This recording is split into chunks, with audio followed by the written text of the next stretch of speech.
mediation so that we can find a way to resolve disputes. But the government's not interested in that. What the government's interested in is trying to paint trade unions, as I say, as the aspirational vehicle of working class in a certain light and paint themselves in another. But can I just tell ministers and the government, the public are not stupid. They see what you're doing, trying to take away their rights at every single level, the right to protest, the right to vote. We see what you're doing, and we will stand up and stop you at every opportunity. Chris Loder. Thank you, Mr. Deputy Speaker. It's a pleasure to speak into this debate. And can I just start off, Mr. Deputy Speaker, by declaring that I am not a member of GMB, I am not a member of the Unite Union, and I'm not a member of Unison either. And I'm sorry to honourable members opposite if I've missed out one or other of them. But, Mr. Deputy Speaker, my remarks in this debate this evening are in respect of the transport industry, having worked for the railways for 20 years before I was elected, and indeed having been a member of 2 trade unions previously as well. I warmly welcome this bill. It's an important piece of legislation. Those of us who are and have been sensible and constructive members of trade unions know that we can still take strike action without closing down the whole network or shutting down an entire operation. This whole debate is about balancing the right to strike with the right of our citizens to have access to key services when they need them, the right of citizens to get to work, the right of citizens of children to get to school, the right of small business owners to still continue their business. Indeed, union members who feel pressured to strike, union members who believe that 8-day strike in quick succession is too much, those union members who believe that having 6 days to respond to a ballot referendum instead of the standard 14, those hard-working union members also want this tempered, and they want their needs and their rights recognised as well, rather than the ideological ones of trade unions. Because they're fed up. I hear the moans from honourable members opposite, but union members are fed up of being used as political pawns. That is why we are seeing across the railway today that the strikes are breaking, because individual members, individual areas are saying, no, enough is enough of being used as political pawns. I'm sorry, I'm not going to give way to my honourable friends, so I've got to crack on. These strikes are not a new or recent development. Constant strikes for more than 6 months for some groups and some locations actually have been going on for years. We are seeing a rampant appetite for industrial action. And we know it's the case. We know it's the case because members of the RMT have been striking against themselves in the last 12 months. And in Transport Committee last week, it became clear that the head of the Train Drivers Union is not just a Labour Party member, he has got a top seat on the Labour Party's executive ruling body. We know there is a close relationship with the Labour Party and the trade unions, a relationship worth hundreds of thousands of pounds to individual MPs in the opposition. Now, the honourable gentleman, the member for Ilford, I think, wanted to intervene. I'm happy to give way to him. I do thank the honourable member for giving way and being honest about his trade union membership. I would wonder what the hundreds of thousands of teachers who just voted to go on strike against this abominable government think about being called political pawns when they're striking to look after our children. Well, I should just remind my friend and the honourable gentleman that I've said my remarks about those in the transport industry who are in touch with me and who represent them. I should just say that there are no teachers in my constituency who have actually got in touch with me to tell me such, and I think it's worth the opposition paying note to that. But, Mr. Deputy Speaker, I would like to begin to bring my remarks to a close, because, as I've just said, the relationship between unions and individual members of the opposition, worth hundreds of thousands of pounds. The unions are showering the opposition with hundreds, millions of pounds, like confetti coming from the sky. It's absolutely outrageous. The privilege of being able to refer to the register of members' interests when they speak in this House is what it takes, Mr. Deputy Speaker. Well, it's all there. I can assure the honourable lady there's no influence from trade unions in my members' interests. But the irony is, Mr. Deputy Speaker, that we know members of the shadow front bench have accepted the TUC's invitation to go to Spain to talk about all these things with Spanish unions and to come back to work out how disruption can be caused in this country. There is so much, Mr. Deputy Speaker, to be exposed, and I'm afraid I haven't got any more time to do it, as I'd be happy to do some more. Owen Thompson. It looks like it's been quite a week for the use of draconian and anti-democratic powers from this government. The restrictive anti-trade union legislation they pushed through in 2016 clearly wasn't enough for them. So now we see an unprecedented attack that would undermine the most basic of workers' rights, the right to withdraw labour. The right to strike is essential for fairness in negotiations with employers and to protect workers from having appalling pay and conditions imposed upon them. It's what differentiates modern Europe from the medieval serfdoms of the past. Turning their backs on fundamental tenets of democracy really is something that this government is getting far too used to doing. The more they get a taste for it, the further they want to go. We saw them illegally prorogue Parliament and push through in Brexit. Now we see plans for a bonfire of thousands of EU regulations which protect our rights. We saw the attack on devolution through the Internal Markets Act, and now we see them block a democratic decision rightly taken in Holyrood, cranking up disrespect yet another notch. We see their anti-protest laws becoming even more authoritarian, with plans for the police to arrest campaigners before they even have a chance to commit a crime. Now we have their anti-trade union agenda being taken to the next level, with these blunt powers being brought forward to stop strikes. The sweeping Henry VIII powers in this bill, enabling ministers to amend, repeal or revoke primary legislation not yet passed, should chill the heart of any Democrat. It is ironic that for a government so keen to turn its back on Europe, that they'll do lean so heavily on its excuse, but that's what other countries do. It's also deeply disingenuous, and as Unison have rightly pointed out, other countries being cherry-picked by the government, like Italy or France, come to voluntary agreements through collaborative processes and a far less restrictive measures in place than we're currently seeing in the UK. They do not have unspecified minimum service levels imposed on them by an executive, as this bill would enable this government to do. Strikes are not the cause of the problems we face here. They're a symptom of a deep-rooted damage that has been done to our public service by this government. The fact that nobody downs tools without a very good cause, especially during a cost of living crisis. Whatever motivation workers might have, they're under attack on all fronts from this government, and I commend the unions for taking action to protect their members. If the government continues to be determined to go down this destructive path, further damaging industrial relations, they must devolve employment law now, so that the Scottish Government has the powers it needs to protect rights of the people of Scotland from the damage of this government.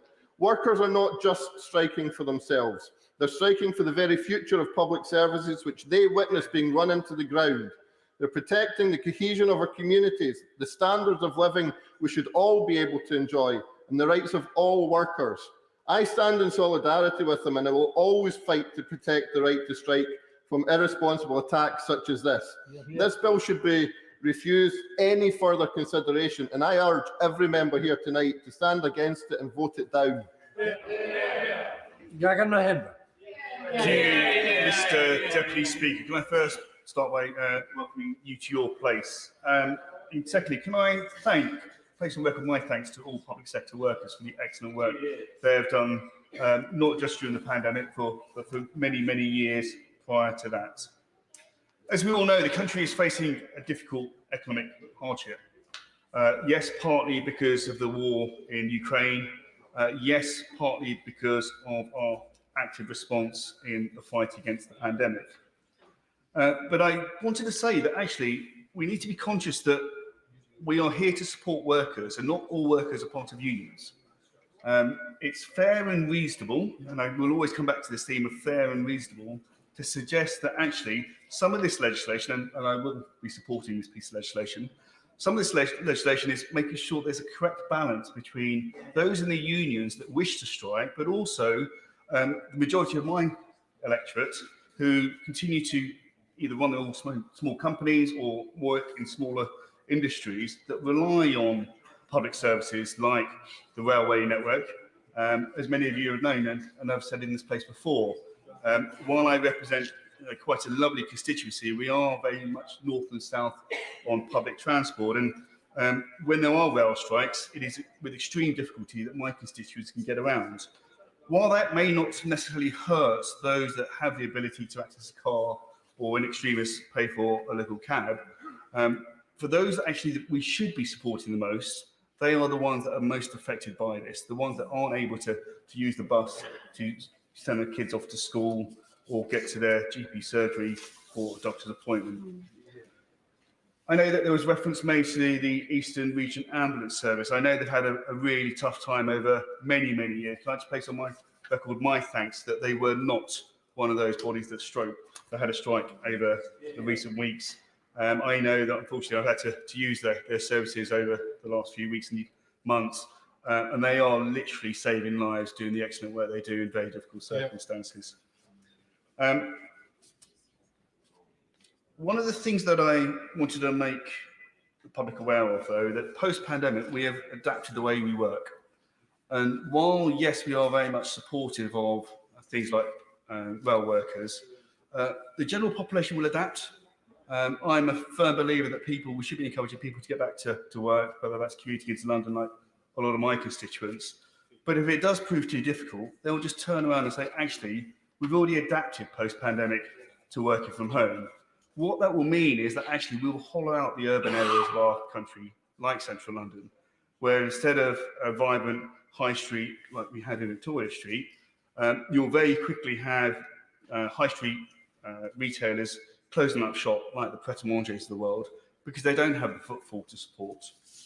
I know that reference has been made to international comparisons. I, for one, I think we've got the balance right with our support for workers, but also counter that for wealth creators. As someone that comes from an SME background, I knew that I was fully reliant on one or two or three workers, in my case, a furniture retail shop, to make sure that the business could run, and I couldn't do that without them.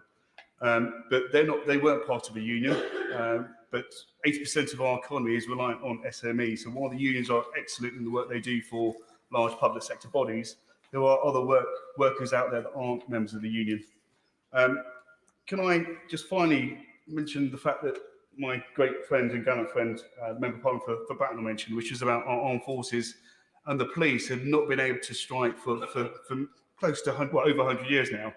That system has worked, so I'm not necessarily worried about this particular piece of legislation. Thank you. Sarah Owen. Thank you, Mr. Deputy Speaker. I refer the House to my register of interest and declare that I am proudly a trade union member, as no surprise to anybody. I'll save the Secretary of State, who's no longer in his place, the time and say that the donation 3 years ago is actually my final month's salary from GMB. And I'd rather clean donations from trade unions any given day over anything that party opposite receives in non-doms. The attacks on the rights and freedoms of our constituents are only becoming more apparent. Lutonians have written to me concerned about the plans to restrict their right to strike, not just for themselves, but for the services that they rely on. We are all desperate for our public services to be stronger, faster, more effective and cost efficient. But it is not the fault of the selfless and hard-working key workers in our health, rail and teaching sectors that public services are in the skeletal state that they are, or that nurses are having to use food banks. It is the fault of 13 years of Tory government. Now, like many others in this chamber, the prosperity of public services and their workforce is personal to me. I was a care worker, I worked in the fire brigade, and I was a HCA doing shifts on hospitals.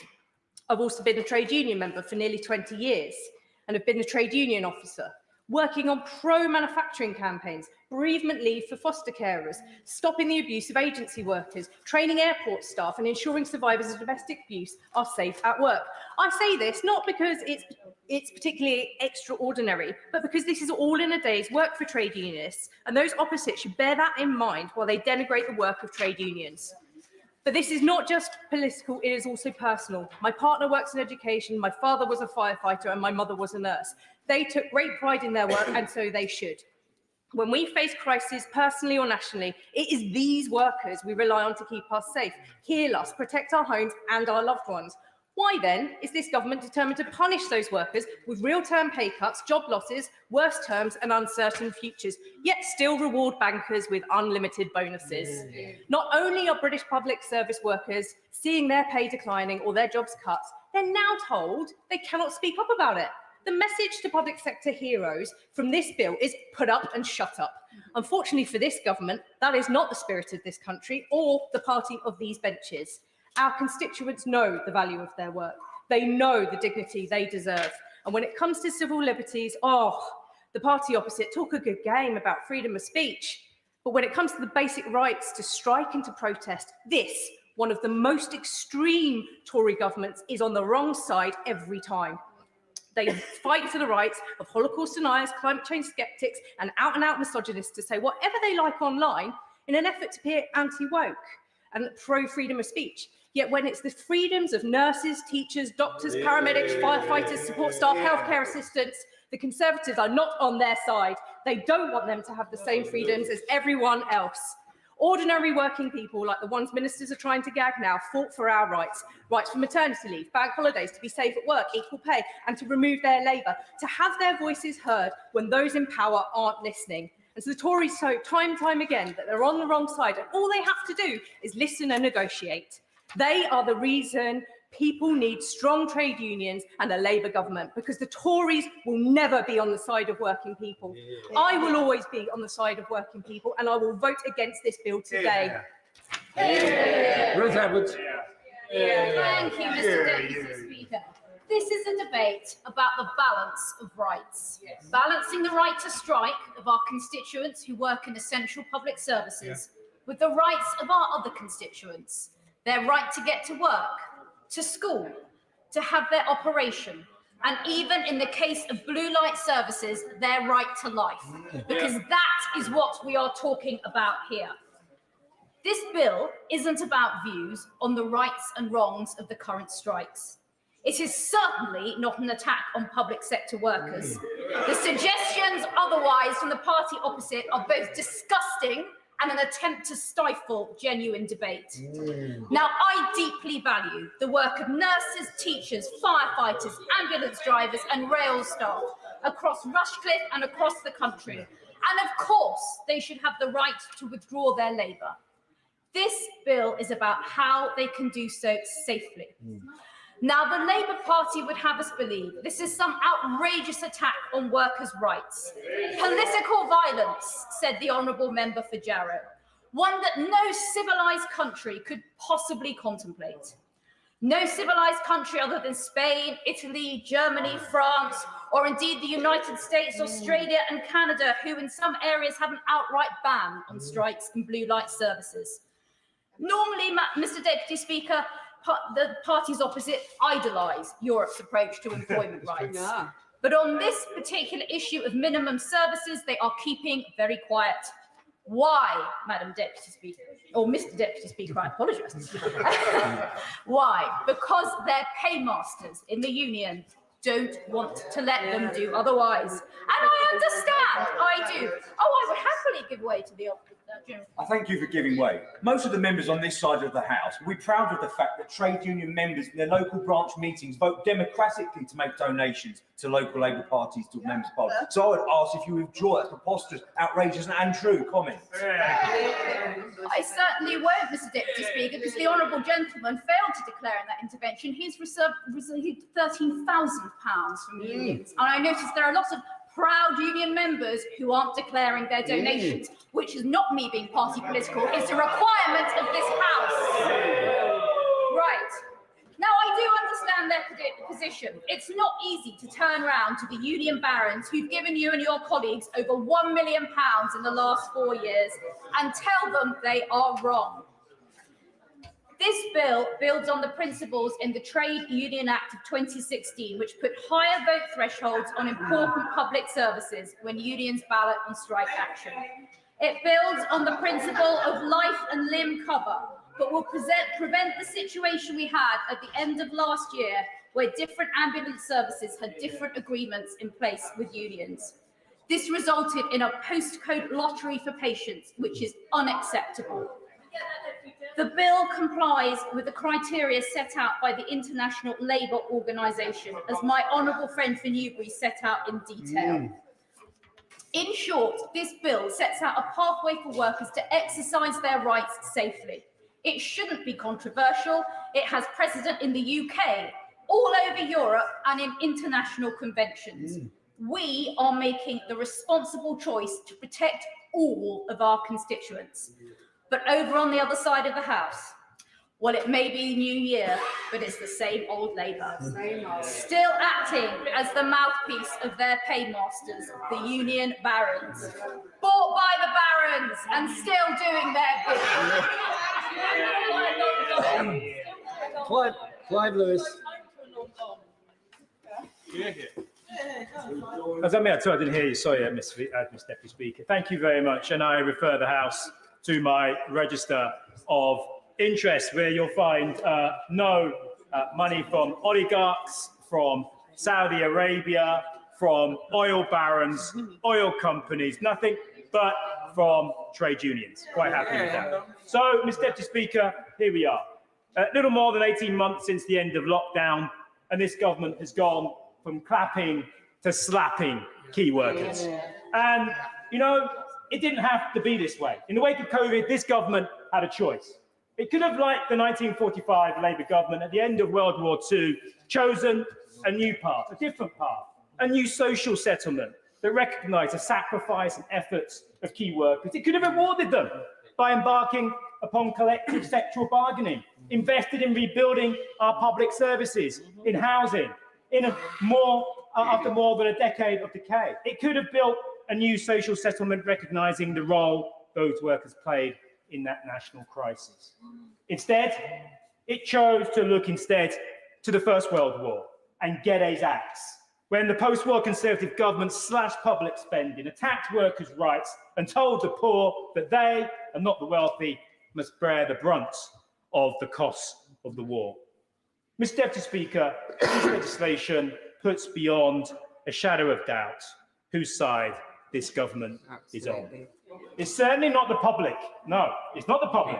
Because these public sector workers being denied their democratic rights are the public. Exactly. They're the ones defending public services, not this government. Exactly. They're the ones fighting to stop trains without ticket offices. They're the ones fighting to stop railways with reduced numbers of safety precautions. The ones fighting to stop a healthcare system run from Silicon Valley by surveillance companies like Palantir. They're the ones fighting for our education system, where 44% of teachers plan to leave within 5 years. No, this government is on the side of employers like P&O, British Gas, British Airways, with a bill that gives a green light to the practitioners of fire and rehire, of poverty pay, and a race to the bottom. And yes, as ever, it's on the side of the rich and wealthy, like it's always been.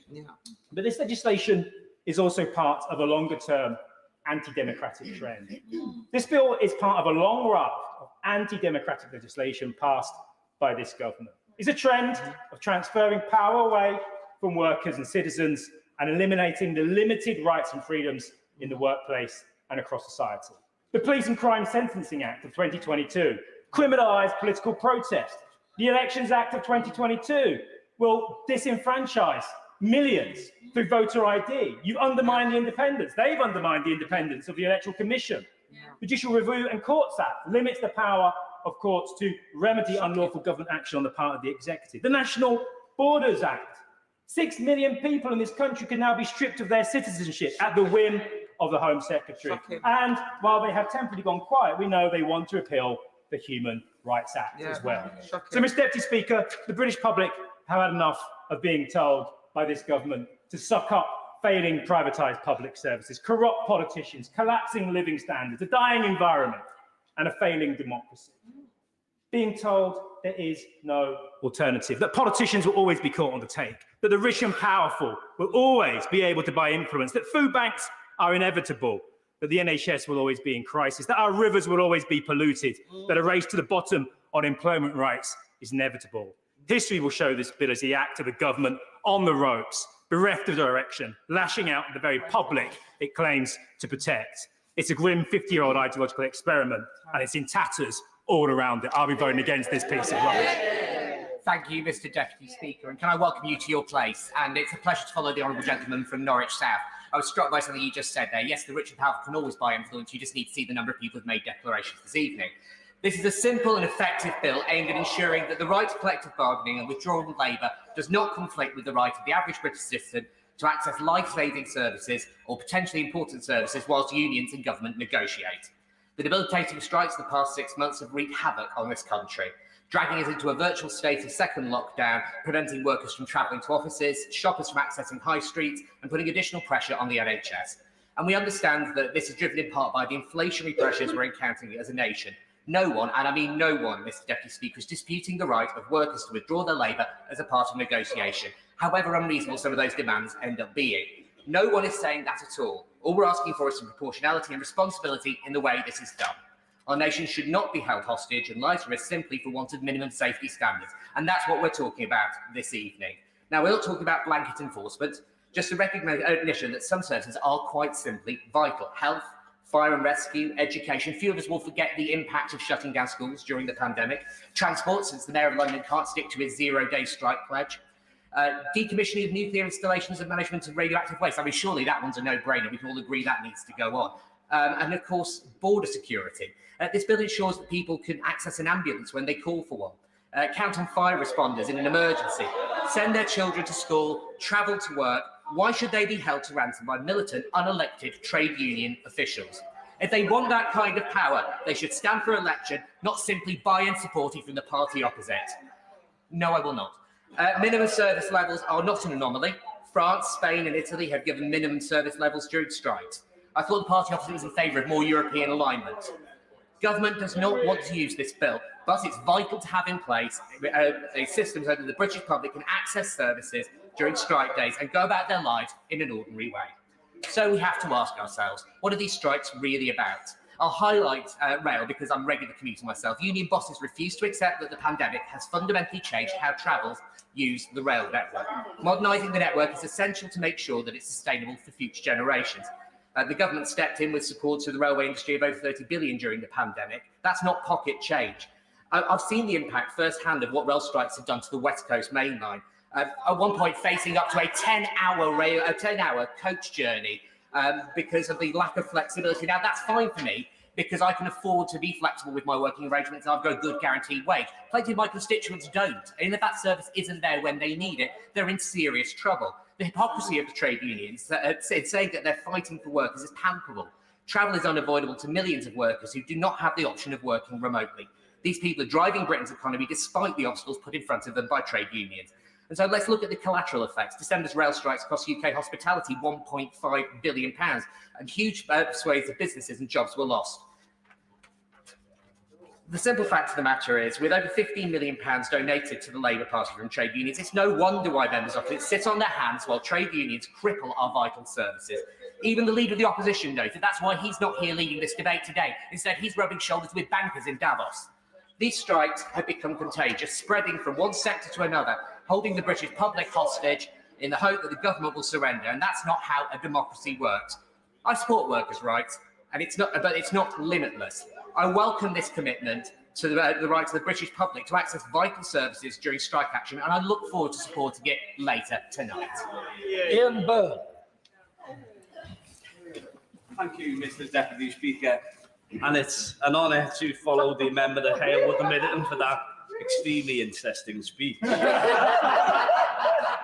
I'd like to put on record I'm a proud member of Unite the Union and the GMB. I will be voting against this bill today and stand in absolute solidarity with all those in Liverpool West Derby taking industrial action in defence of their pay, conditions, their colleagues, and in defence of the public who rely on these services. I'm proud to stand alongside them on picket lines, and will continue to support workers in struggle with pride. And may I offer a word of advice to the members opposite? Go to the picket lines, speak to the people on them, and then maybe the demonisation will not slip so easily from them lips. This is a pernicious bill which shames this House and nation, designed to attack and demoralise public service workers taking industrial action as a very last resort. I've spoken to nurses, firefighters, civil servants and posties in Liverpool at our food pantries who are being forced into food poverty because of the wages they've received after 12 years of austerity, a political choice made by the Tory government in 2010, and now we are living through the wreckage of that choice with the destruction of our NHS and public services. Let's be clear. The reason these workers are having to take industrial action in the first place is because of this government and its decisions, because never ever forget, hunger and poverty many public sector workers are facing at this moment is a political choice, which this Prime Minister unfortunately finds so easy to make. Mr Deputy Speaker, we have a multi-millionaire Prime Minister who will never ever know what it's like to feel hungry, who will never fear the creep of poverty at the door of his home, telling public sector workers facing this dire situation they will be sacked if they withdraw their labour when they simply say enough is enough. It's obscene, Mr Deputy Speaker. We have a morally bankrupt government with financial scandal after financial scandal, second job after second job, bringing draconian legislation to outlaw industrial action for the very people we clapped during COVID for everything they've done for us as a nation.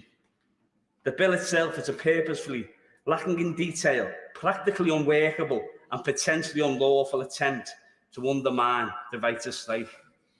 Instead of bringing this bill to Parliament, the Minister should have been spending time negotiating meaningfully with the trade unions about pay and conditions, and they could have also used this time to write the long-promised employment bill. Mr Deputy Speaker, this bill must be voted down. The draconian drift is now becoming a raging current. Any parliamentarian who believes in the democratic right of its citizens must see this clearly and kick this wretched piece of legislation out of this place. Angela Richards. Thank you, Mr Deputy Speaker. Industrial action has impacted upon many aspects of people's lives in Guildford over the past few months. I regret the decisions made by multiple trade unions to strike, leaving no train services for commuters and key workers in my constituency, Christmas cards to loved ones arriving in January, and delays at the UK border for those returning from breaks with family and friends. And now we hear this evening that our children's education is to be disrupted again. This is deeply saddening news. I welcome the minimum service level legislation that the government has put forward, which delivers on our manifesto commitments, protects the rights of workers to withdraw their labour, whilst also ensuring that the general public can go about their daily business safely. This pragmatic legislation will bring the UK into line with other industrialised nations such as France and Spain, who already have common sense agreements in place, such as those proposed today in this bill. During periods of industrial action on the railways, constituents in Guildford and those travelling to town for work have found themselves cut off from the railway network with no services being run by South Western Railway on these days, either forcing them to work from home, to find alternative transport, such as using their cars, or simply not to work at all. It is often those who earn the least who cannot work from home. Over the Christmas period, the overtime ban, which was in force, also reduced the levels of service which were provided to Guildford Station. I know from conversations with constituents on the doorsteps and in my inbox that local people are rightly concerned about the level of public transport provision that they are currently receiving. A recent YouGov poll placed the level of support for this legislation among the wider public at 59%, and I know that this feeling is also reflected locally in Guildford. The Deputy Leader of the Opposition in her opening speech said that Labour would repeal this legislation. They are showing themselves yet again to be out of touch with my constituents and out of touch with the country.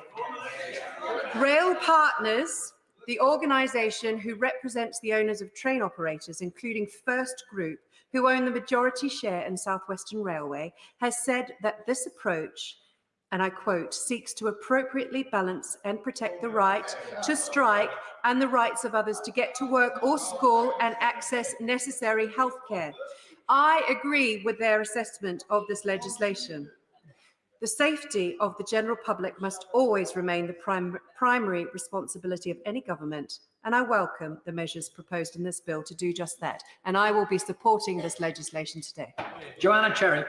Thank you, Mr. Deputy Speaker. I will not be supporting this legislation for 3 reasons. The first is that the bill is not really about safety levels at all. The second is that claims that this bill reflects current practice elsewhere in Europe are inaccurate. And the third is the very real risk that these proposals are in breach of the United Kingdom's obligations under the European Convention of Human Rights and international labour law. As other honourable members have said, the word safety doesn't even appear in the bill. It's a bill about minimum service levels, not minimum safety levels. Yet repeatedly, Conservative politicians have talked about minimum safety levels and seem very happy for confusion between the two concepts to be caused. And I suspect that's because this is a deliberate attempt to hide from the public the real intentions behind the bill. Secondly, as to European standards, most European countries, as others have said, have a very different model of labour relations from the United Kingdom, which, thanks to successive Tory governments, has one of the strictest systems of regulations of industrial relations in Europe. In other countries, trade union rights are protected in their written constitutions. And labour law experts will tell you that in most European countries, minimum service levels are established by collective bargaining. And insofar as legislation exists, it provides a framework for these agreements rather than for top-down regulation. This bill would enable the Secretary of State to impose sweeping regulations from the top on millions of workers in a number of different sectors, which brings me to my third point. As I said when I intervened in the Secretary of State at the start of the debate, the measures in this bill go considerably further than the minimum service levels envisaged by the Transport Strike Minimum Service Levels Bill published last October.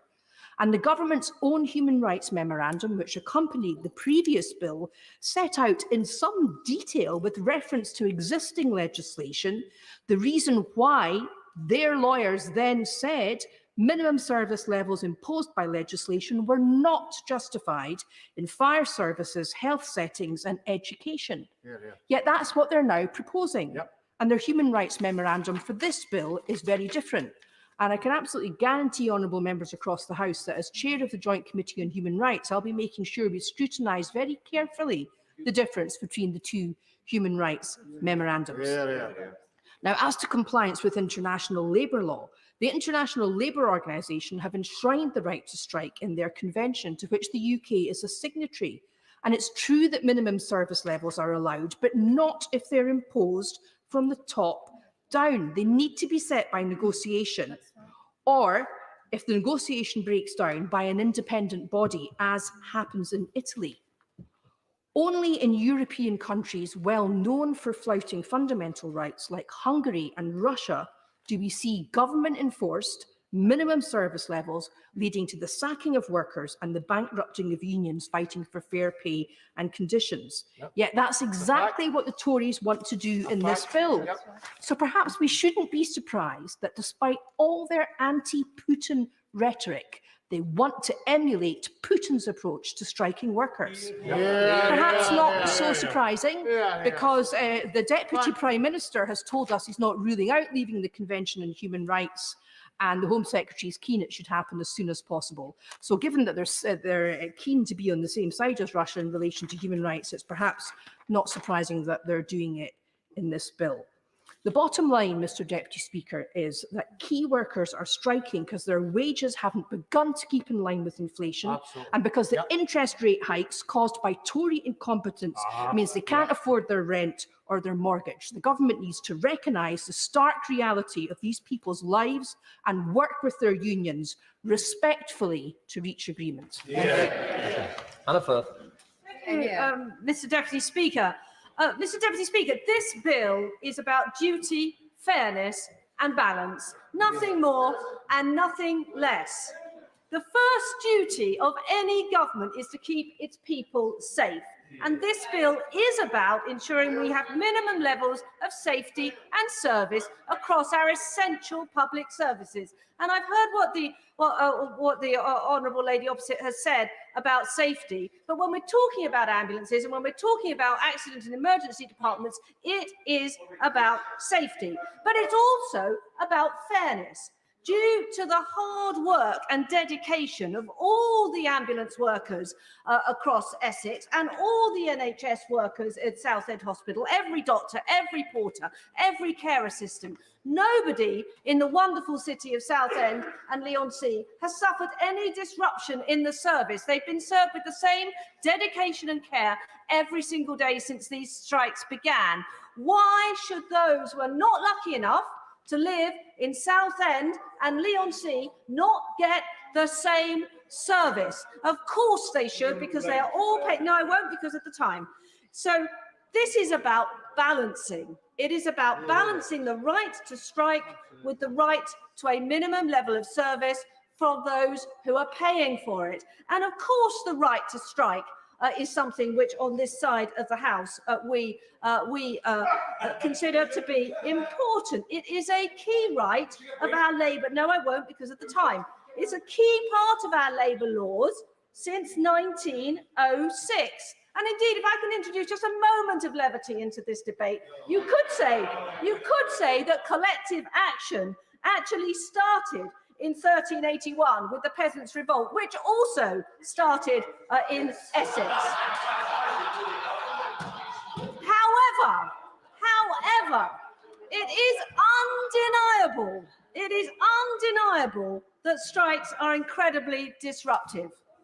In October of last year, we lost 417,000 working days due to strike action. 2022 is set to have the highest number of days lost in strike action since 1990.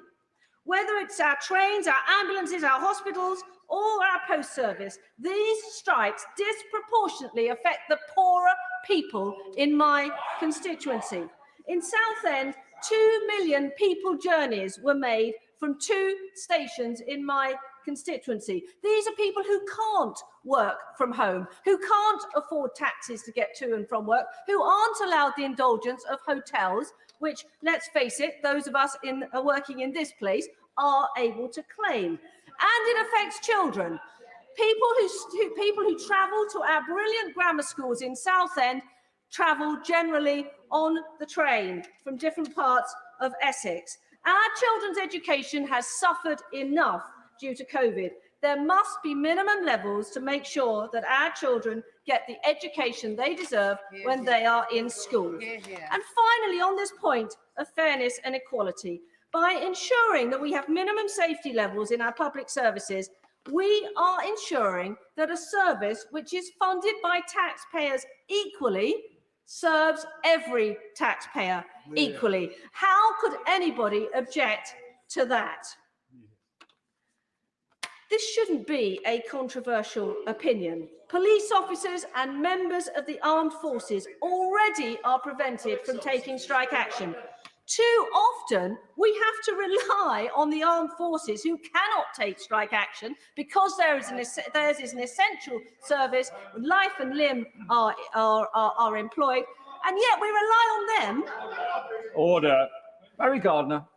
Thank you, Mr. Deputy Speaker. I refer to my entry in the Register of Members' Interests as a proud union member. This bill is an affront to Parliament. It will not protect the public. It will worsen industrial relations, and it will undermine the unity of the United Kingdom. It should be voted down tonight. There has been much heated argument about the provisions of the bill. On all the moral and pragmatic arguments, I stand firmly on the side of working people, their right to withdraw their labour, and against what governments seek to do in this bill. But I don't consider that these moral and pragmatic arguments are likely to change the minds, or more importantly, the votes of Conservative members opposite. So I want to put forward an argument against this bill that I believe they both can and should accept. It is damaging to our constitution and to the Union. Yes. The reason the current bill is so short is because it delegates to the Secretary of State the power to set out all the relevant law in regulation through statutory instrument. Regulations which receive only the most minimal scrutiny in this place and cannot be amended. So it's the Secretary of State, not Parliament, who will make regulations to determine the levels of service in relation to strikes. Who gets to define the nature of the services to be provided, the number of people who are to provide them, the time at which they're to be provided, and the manner in which they're to be provided during the strike. Extraordinarily, this bill also proposes that the Secretary of State should have the power, by regulation, to amend, repeal, or revoke provisions made by or under primary legislation made in this House.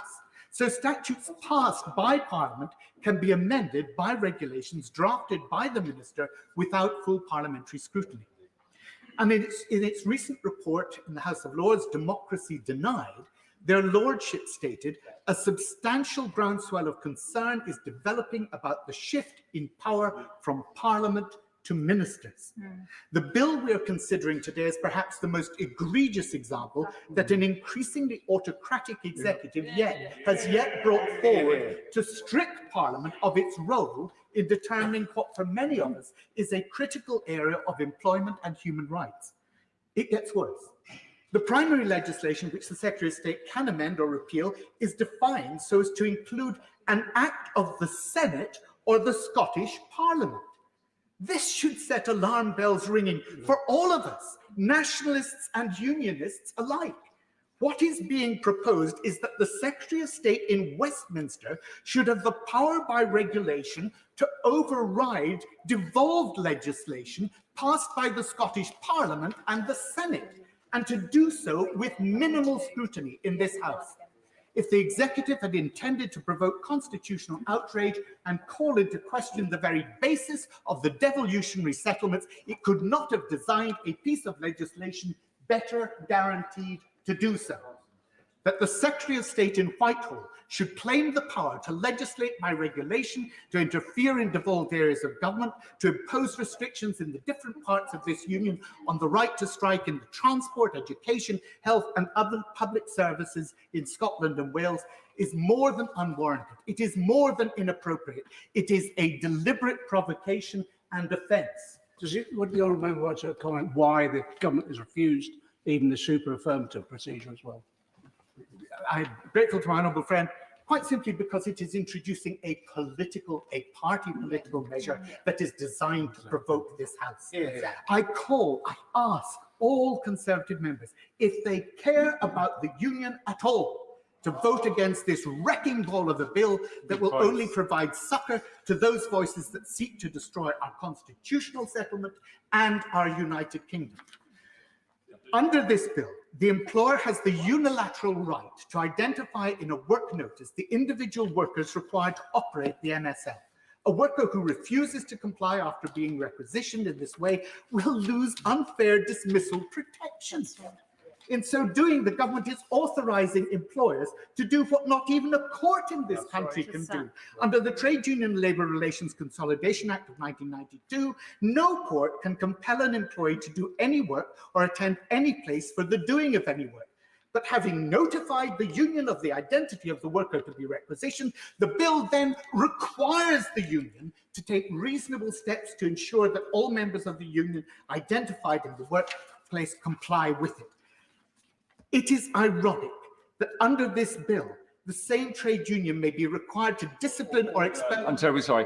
And I'm sorry I have not been given notice, but we're going down to 3 minutes in order to get as many people in as we possibly can. Dr. Caroline Johnson. Thank you, Mr. Deputy Speaker. I should first declare that I'm a member of the British Medical Association. Mr. Deputy Speaker, as an NHS consultant paediatrician and a member of the Health and Social Care Committee, this legislation and its impact on the health in particular is of great interest to me. During my career, I have, and indeed I continue, to work with many fabulous NHS staff. However, as many in this House have rightly pointed out, the pay rise being demanded by the Royal College of Nursing at over 19% is just simply unaffordable. It is also the case that pay rises being demanded will continue to drive up inflation at a time when the government is working night and day to keep it down. It's also the case that because of the way NHS staff are paid, you can't give one group a pay rise without giving it to others in the same pay band. And though different unions give the impression that they're negotiating separately for ambulance staff, for nursing staff, middle and junior managers, in reality they're all on the same banding scheme, and a raise for one is a raise for all, with each 1% in rise costing £700 million.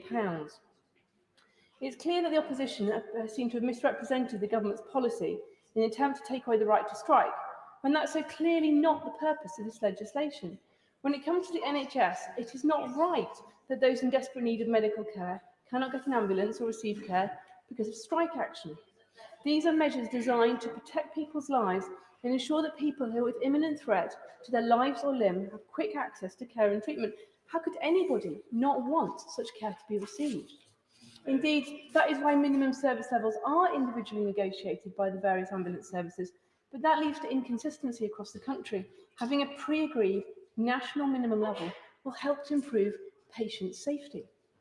Another reason we need to have minimum service levels is that striking service legislation doesn't require people to say whether they're striking or not, which means that we've had a situation recently where those organising ward rotas don't know who's turning up to work or not, and that makes it very difficult to plan even minimum services for those shifts.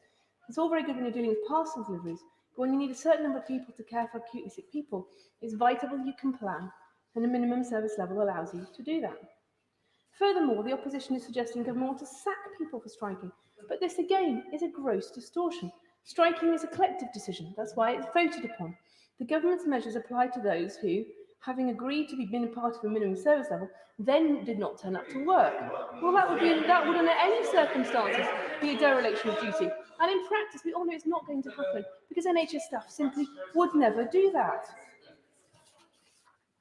It's been clear for some time that members of the opposition are not brave enough either to say how much they would offer the unions, nor to criticise the strike, even when they so clearly could threaten the lives of their constituents. It's perhaps no coincidence that the unions behind the recent ambulance strikes are some of the Labour Party's biggest donors. In the meantime, the government, the backbench colleagues and I will continue to serve our country and our constituents. The first champion. Thank you, Mr. Deputy Speaker. I rise as a proud trade unionist.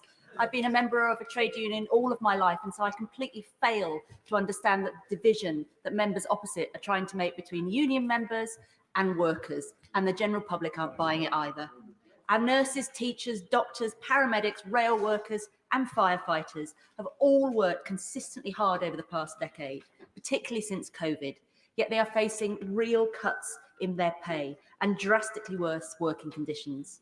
NHS nurses are earning £5,000 a year less in real terms than they were in 2010. And for midwives and paramedics, this drop goes to over £6,000. We need to retain workers in these professions, but instead they're being driven away by the Tories running our public services into the ground. Instead of trying to resolve the issue at the heart of these strikes, this government is undermining workers' basic rights to strike and trying to turn the public against them. It's not working. I'm deeply concerned by the sweeping powers in this bill, which will allow the government to dictate what the minimum level of service in a given industry should be, with only a meaningless requirement for the Secretary of State to consult whoever they consider appropriate. It's disgraceful that employers will have the ability to pick and choose which individuals will be compelled to work and forced across a picket line, or they could be sacked. This is not a balanced or fair approach, nor will it resolve any of the core issues workers are trying to raise through these strikes. There are already more restrictions on strikes than ever before, and these are being followed to the letter. So the strikes which are going ahead have already met the legal requirements. Steve Wright, the head of GMB's Ambulance Union Committee, recently wrote to the Prime Minister calling out his dangerous claims that ambulance workers are putting lives at risk.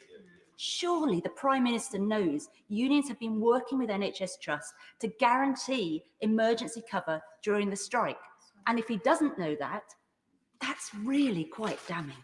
In reality, on the 21st of December, when GMB ambulance workers undertook industrial action, the proportions of patients delayed over an hour actually dropped significantly. So where is the evidence that striking essential workers are already not providing the minimum level of service? It's not there. I understand any fears the public may have about not being able to access emergency healthcare when they need it, but the government should be honest to constituents rather than demonising hard-working staff who want to be able to provide the best service possible. Better yet, the government should meet with these workers to negotiate and understand their concerns instead of dismissing them. It's not striking workers causing the crisis in the NHS. It's a decade of Tory mismanagement. Mr. Fletcher. Thank you, Mr. Deputy Speaker. I believe in the right to strike. I don't think they work, but I do believe in them. I was brought up in Doncaster and I saw the picket lines as a young man. The oil drums, mainly men, stood round trying to keep warm, trying for an extra 4 or 5% on their wages with the unions backing them. And often they won. Often they got that extra bit of pay rise that they wanted. But move forward 5 years, move forward 10 years, and what did you have? You had closure. Thousands and thousands of redundancies and closure. And this is what happens when people go on strike. Now, unlike the customers of those industries that strike, the customers were not paying while those services were being taken away. But my constituents don't have a choice. They keep on having to pay. And when they pay, they expect a service. They pay whether they get this service or not. And this bill in this place is here because I believe the unions, like they did in the 70s and 80s, are taking advantage. They are taking advantage of the place this country finds itself in through no fault of its own at the moment. I've employed many people over my life. There has been times when we've had too much work and there's times when we've had too little work. But neither my staff nor I have ever abused the upper hand. The unions, I believe, are abusing this position that the country finds itself in, and they're trying to hold this country to ransom, and the opposition are backing them because of their donors. We are legislators, and we should only legislate when there is an issue which requires our intervention. This appears to be one of those moments. I understand that the government will be seeking talks with unions and employers to see where the level of minimum service sits. I therefore hope these talks are entered into with the spirit and that a voluntary arrangement can be made. Then they should, and if a voluntary arrangement can be made, then it should be. And we can all move on quickly and get our country back on its feet. I once again just want to thank all the nurses at Doncaster Royal Infirmary who voted against striking because they know that their best efforts are made whilst they are at work, not whilst they are on picket lines. Mary Black. I am not funded by unions or Russia. So before we even get into this bill, it's important to highlight that the laws on trade unions within the UK are already amongst the most restrictive in Europe. Now, ministers claim that such bills are common in France and Spain and Germany, but they leave out the fact that this bill is much harsher than any of the examples that they cite. UK workers will lose their automatic protection from unfair dismissal, for example. Now, ministers claim that this bill is about ensuring a minimum level of service and making sure that's there for the public and their health and safety, when they know fine well that life and limb agreements are already in place. The truth is that this bill is designed to undermine and attack both workers' rights and democracy. It carves out yet another door by which Westminster can further erode and undermine the Scottish Parliament. Now, this bill is so bad that it might fall foul of the European Convention on Human Rights, which protects the right of workers to assemble as they wish. The very same Convention on Human Rights that the Tories want to take us out from. I wonder why. I previously spoke, very briefly, Thank my friend for giving way. Isn't it the case that this is a pattern of behaviour? When this government couldn't reach the child poverty targets, it scrapped them. So what it's doing is changing the goalposts and bringing in hostile environment and hostile legislation to attack workers' rights and human rights. Absolutely, and that leads me neatly on to my next point. Now, I previously spoke about the dangers of sleepwalking into fascism if we're not careful. And I didn't say it lightly then, and I don't say it lightly now. But history is undeniable. The slide into authoritarian and anti-democratic politics has always been underpinned with anti-trade union rhetoric. Over the years, we have listened to countless right-wing politicians and governments claim that Brexit would in no way affect workers' rights, and yet here we are. The reason why trade unions organise industrial action is because it works. It has always been the only language that those who hold power understand. The only reason that any worker has any right whatsoever is because of trade unions. It's because of the ability of workers to organise collectively in defence of their jobs and their livelihoods. Now, people who bleat about the disruption that strike action causes are missing the point entirely.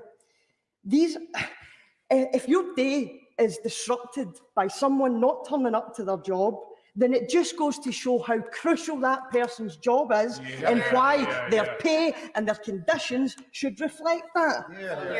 And another myth that I've heard is people do not undertake strike action lightly. Strikers lose money. Strike action indicates a crisis.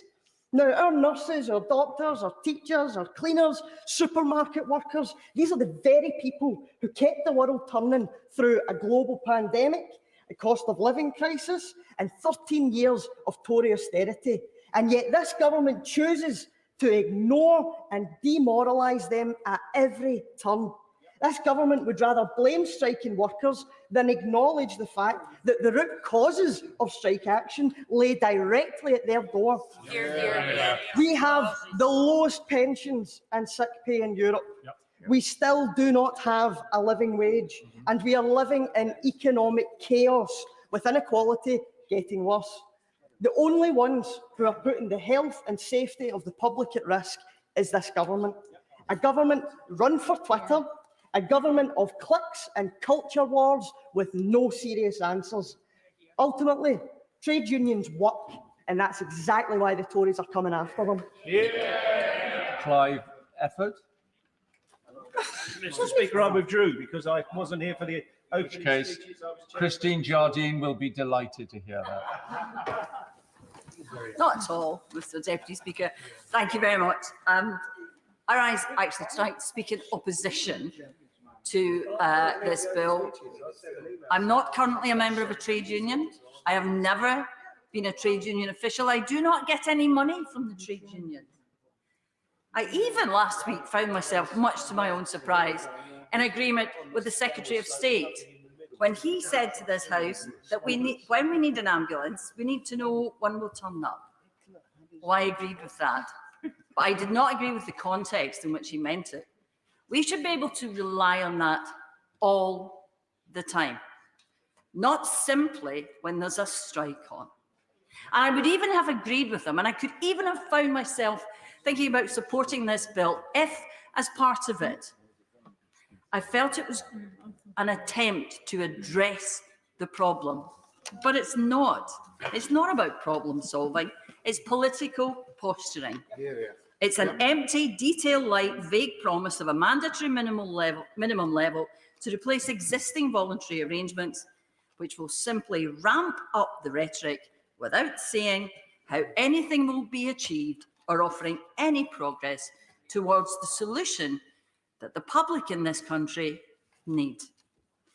None of us, not in this place, not at home watching television, not working on the railways or in hospitals or any other sector, or teachers, nobody wanted this wave of strikes because it further undermined recovery in those sectors which were already stretched before the pandemic. And let's not get into the argument about whether or not it's the pandemic or the war in Ukraine that's causing this. It's not. It's the deterioration in our public services which this government hasn't just allowed. At times it's felt as if they were fostering it. And what are they doing? They're bringing forward a bill which is somewhat akin to taking a mallet to peel a peach. It will not undo that deterioration, and it will not help our public sectors. We're already in a situation where too many people go to sleep at night worried that if they have a heart attack or a stroke, there will be no ambulance. And this bill does not attack that problem. The reason we have a crisis this winter is because of the inaction of this government. They have failed the workers in the public sector. It's nothing to do with trade unionism. It's to do with the government's failure. We always say that when there's a strike, it's a failure of both sides. It's a cliche, I know. But, you know, the thing about cliches is that we use them because they're usually right. These strikes are a failure, and the government, with this bill, is doing nothing to undo that. Thank you, Mr Deputy Speaker, and I declare my interest as a member of a trade union and as a politician who has received donations from trade unions to my constituency Labour Party, and I'm proud that all of that is declared and it's on the public record. Now, my constituents want to see a minimum service level when it comes to transport. But unfortunately, they're served by train companies like Avanti and TransPennine Express. So even when it's not a strike day, the chances of getting a train sometimes on time is just impossible. And my constituents want to know that when they phone an ambulance, it's going to get there in time. But the reality is that for many of my constituents I've heard from, particularly in the pre-Zol and not end parts of my constituency, the rural parts of the constituency, when they phone an ambulance, the waiting times are already unacceptable, and that's not on a strike day. This legislation, therefore, is not an attempt to fix our public services and to resolve the disputes which are raging around the country right now. It's to distract from their levels of failure. This is a piece of legislation that's come with no consultation, no impact assessment, and it's a government that has come forward with no employment bill, an employment bill that could actually outlaw fire and rehire, that could ensure that people have decent rights at work and could go a long way to fixing this broken relationship that now seems to exist and that this government seeks to stoke by the legislation that we have before us tonight. Because these disputes will only be resolved by negotiation and reasonableness. And by tabling this legislation, the government does nothing but stoke that division. It just makes strikes more likely to happen, and where we see minimum service levels in place on the continent, we see more days lost to strike action, not less. So in short, this legislation is draconian. It's there to sack the nurses. It's counterproductive. It will cause more days to be lost to strike action, and it's unnecessary. And I really do hope that the government will instead take some opportunities to visit picket lines in their own constituencies and to speak to those workers who are out on strike. Because when I speak to striking workers across Lancaster and Fleetwood, when I'm with the postal workers on Fenton Street, I know that they're suffering. They're losing days' pay as well. But they're doing it because they are desperate to preserve that public service, to make sure that everyone gets a decent fair pay, a decent pension, safety in the workplace, because that's what trade unions about. And I really do urge the government to be reasonable and to look again. My game is break. Thank you, Mr. Deputy Speaker. I stand as a former shop steward and convener. I also refer to my, very proudly, my register of interest. Do have a look. I cannot begin to express my anger, dismay, and indeed disgust at this piece of draconian legislation. I send my solidarity to those, as I know many in this chamber will, to those campaigning and outside as we speak, demonstrating as we speak, as they will do until we get rid of this draconian piece of legislation. Across the country, yes, we are seeing the worst strikes in decades. Railway workers on strike, nurses, for the first time ever, Royal College of Nursing on strike, postal workers on strike, bus drivers on strike, ambulance staff on strike, civil servants on strike, and now teachers on strike and many more. I would have missed somebody on the list because there's that many people on strike. And they're doing that for a reason. They're doing that because of this cost of living crisis. When the mortgages go up, the gas bills are going up, the electricity bills are going up, the fuel bills are going up, they have the fundamental right, which I heard sometimes members on the government side talking about the rights of freedom of speech, but freedom to organise, freedom to actually campaign and negotiate for a cost of living pay rise. It's a fundamental British right, and this is a real attack on democracy. And people on the other benches and the government benches, and some of them I do know and I've worked together with cross-party, should actually be ashamed of yourself, certainly on this one. Instead of taking responsibility and addressing the real issues, of course, the Prime Minister is playing politics with people's lives. And of course, these very public servants are actually the public that some of the members across these benches are talking about that are inconvenienced. Hey, presto, yes, the strike does inconvenience people. But let's stick to some of the facts.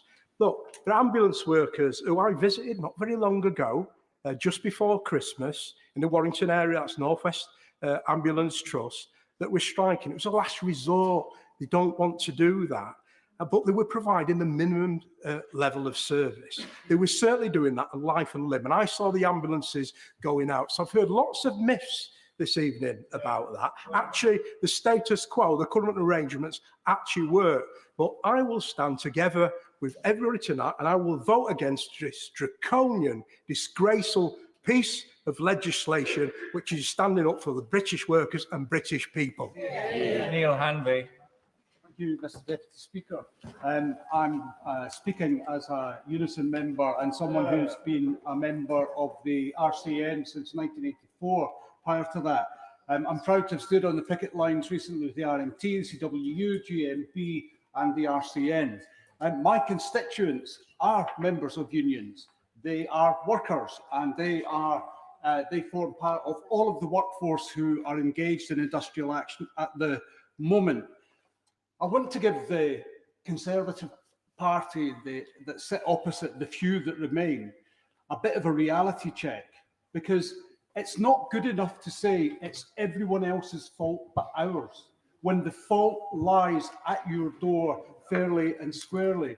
Now, let me be clear, it's not this government that did the heavy lifting during COVID.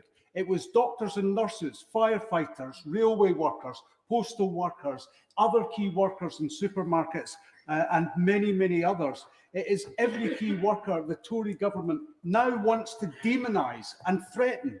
They are the heroes of the pandemic. This government now treats them with utter contempt. What kind of a thank you is it to say, we are going to force you to work and we will not help you any longer? They are striking for decent pay and minimum safe levels to prevent risk to life and limb. This bill purports to be about minimum service levels. If only that were true. Try telling that to the NHS staff with an impossible workload, or the fire and rescue teams denied access to proven vital health and safety processes. Taking nursing for an example, you talk about minimum levels. Nurses in this country work with roughly 2 to 2.5 times the workload of that recommended by the RCM and the RCN. The international comparisons that the government have set out don't take account of this intolerable workload, and they don't take account of the fact that the patient to staff ratio in other countries is significantly better than it is here. The government pretend they are being responsible, but they are being anything but. They complain about affordability, and I mentioned the amount of money that's gone into the hands of the 1% earlier. It's not $21 trillion, it's $26 trillion. All the while, this party have partied and profiteered throughout the pandemic while those key workers were on their knees. The people of the UK are on their side. Striking is the only means they have to stem this vulgar neo-conservative tide of greed and restore dignity to their lives. Kim Johnson. Thank you, Mr. Deputy Speaker, and I'd like to refer to my register of interest. And as a lifelong trade unionist and proud trade unionist, I want to send my solidarity and support to all striking public sector workers. And this government has already lost in the court of public opinion on their refusal to negotiate with striking workers. So instead of getting around the table, they're changing the rules of the game. This bill grants the Secretary of State unprecedented powers to disrupt striking workers, allowing management to pick and choose which of their employers should be on strike on rota days to maintain legal minimum service provision, effectively giving managers carte blanche to target union organisers and force them to cross their own picket lines upon the threat of losing their job and risking financial penalties for their union for failing to meet minimum service requirements on strike days. The TUC has said it has major concerns about the significant risk of discrimination if this is pushed through. Workers fighting for their jobs, pay and conditions should not be threatened with the sack. No worker votes for strike action lightly. It's always a last resort, and particularly for frontline services. The RCN, in its 100-plus year history, has never been on strike until recently, and it never did so under a Labour government. Minimum service levels agreements already exist in key life and limb services where health and safety is at risk. Indeed, we often hear of situations where staffing levels are better on strike days due to legal requirements than on non-strike days due to a massive shortfall in NHS staffing levels. And we are facing the deepest crisis to our NHS since it began. Record waiting times, a collapse in staff recruitment and retention, patients waiting for hours in ambulance or a chair and a corridor, and decades of wage stagnation, and 13 years of austerity and selective amnesia from the members on the benches across the floor. Minimum service law will not solve our problems, and the Minister knows this well. The government's own impact analysis has warned this bill could lead to even more strikes, worsening industrial relations, prolonged disputes, as well as reduced conditions for workers. So, to conclude, Mr. Speaker, I would like to congratulate the National Education Union for their very successful strike ballot today. And what their teachers are saying is enough, and this government needs to recognise that. People can shave a few seconds off their speeches. It would help to get everybody in. Tommy Shepherd. Mr. Deputy Speaker, I ask myself, what problem is it that so afflicts the British state that its government sees fit to bring forward a major piece of primary legislation? Is it really the case that militant pickets are stopping people getting life-saving treatment at their workplace? Is it the case that callous trade unionists are refusing to negotiate life and limb emergency cover, and are people dying as a consequence? The answer to all of those questions is no. In fact, we know of countless stories where trade unionists have left their picket line protest and gone to make sure people do not die. And when I asked the Secretary of State earlier to say how many lives would be saved by this legislation, he refused to answer, perhaps because the answer is none. So why then? Why is this being introduced now? And I think the answer to that is quite simple. We are approaching the fag end of this Tory government. Their poll ratings are in the toilet. Their members are disillusioned. Their backbench MPs are increasingly despairing about their own survival. And so, in a desperate attempt to revive their fortunes, they are trying to resurrect a strategy that the Thatcherites did a generation ago. They are trying to monster ordinary working people fighting for their rights. They are trying to pretend that they are other, that they somehow are against the public interest and therefore not deserving of public support. But it will not work this time round, because it has gone too far and there are too many people involved. There is not a family in this land that does not know someone caught up in this dispute. And there is not a family in this land that does not recognise the justice of their cause. So they are not going to be able to do that this time round. Sure. I thank Honourable Friend for giving way. Does he agree with me that as we speak, firefighters who ran into Grenfell are now suffering and dying from cancer, and it is workers like them who will be stopped from being able to protest and to be able to strike, and that continues to be a disgrace? Well, indeed I do, and across the public sector. we are looking at people who actually saved us in recent years from the trials of the pandemic. These are people who should be venerated, not demonized. Absolutely. They should be paid, not punished. Yeah. And the international comparisons that have been made in this debate are so spurious when you look at them. There is not a single country in Europe that has legislation like this. Yeah. Everywhere else where there are minimum standards, they are negotiated. Yeah. There is no other country where you can be sacked for going on strike if your employer says not to. That is what is proposed in this bill. But most of all, I think, the proposals in relation to Scotland and the devolved administrations are the most pernicious. Is it perhaps that the government is jealous or frustrated at the fact that the government in Scotland takes a different view? That rather than demonise trade unions, it will sit down with them and respect them and try within constraints to get a negotiated deal? Is it so furious at the Scottish Government in doing that that it now sees the need to export conflict across the border in our industrial relations? Because that is what is coming. And it is a slap in the face to everyone who supports devolution, because what this bill proposes is that in devolved services such as transport, health and education, the parameters for operation will not be set by the elected Parliament in Edinburgh, but will be set here by this place, even if they don't fit those circumstances. And people in Scotland will reject these proposals, as they reject the other attempts to erode the limited power that they have.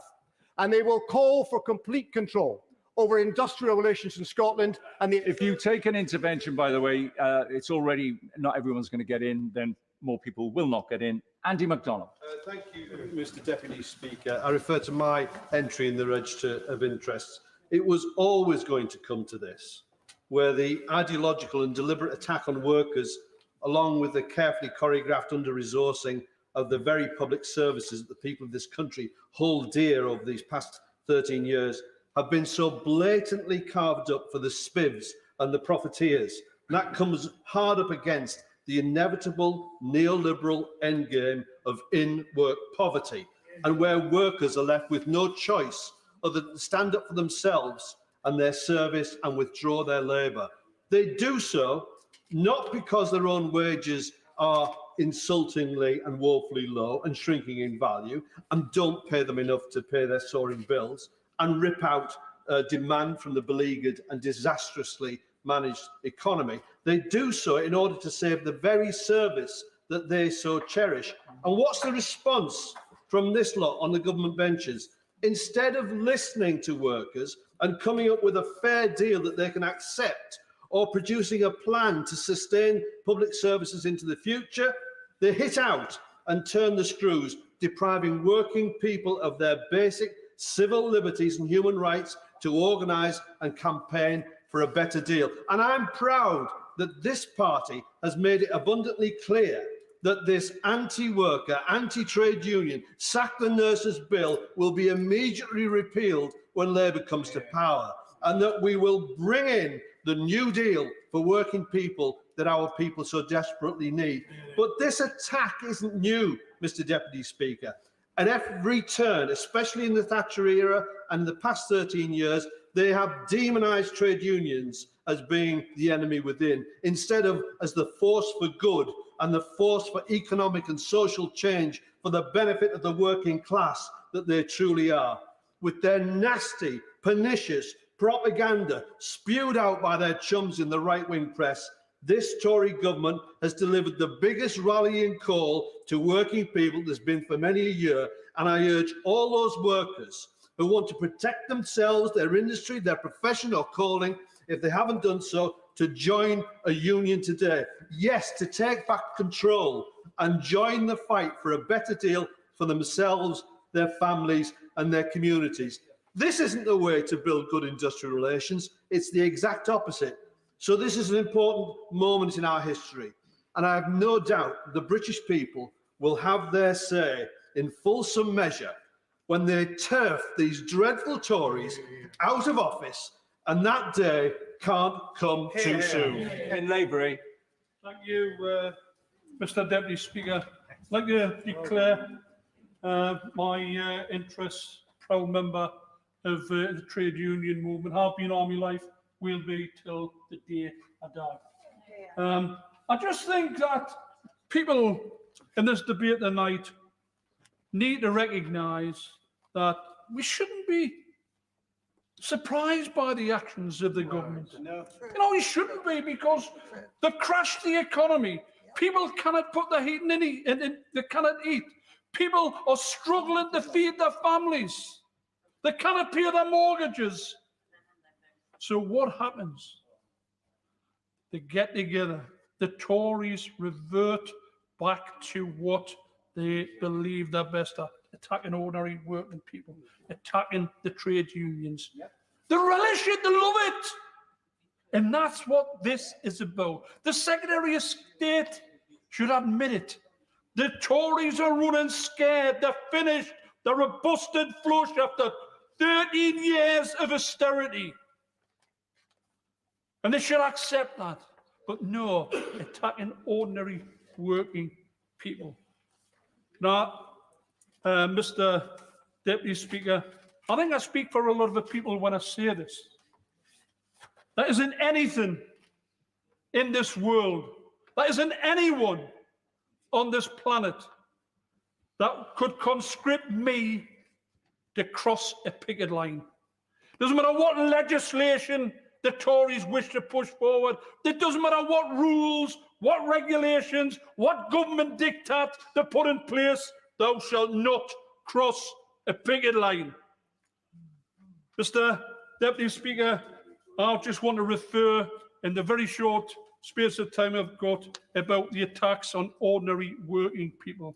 Well, demonising the people who brought us through the pandemic, the posties, the transport workers, the bus drivers, the train drivers, the people who work on the transport system, the nurses, the NHS workers, the ambulance drivers.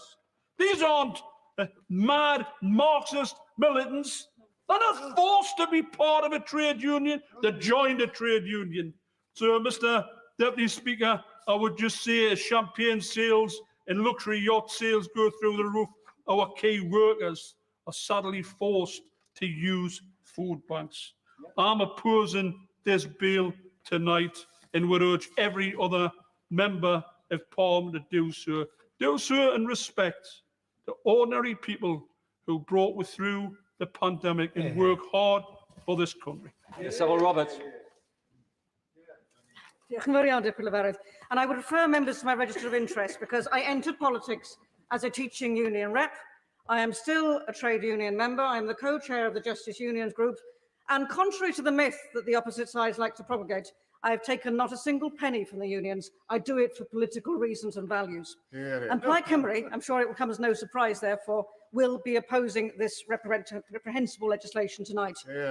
Nobody seeks to strike, least of all the workers who lose a day's pay. The strikes for health workers are a last resort from overworked staff who fear that patient safety is suffering because of increased demand and staff shortages. What does the government propose to do? Bring in sanctions that threaten to sack those very staff. Yet the UK government has no interest in working with our key workers. They'd rather pursue this socially divisive legislation in an attempt to distract from the daily disruption to public services caused by their own party's butchering of budgets 365 days a year.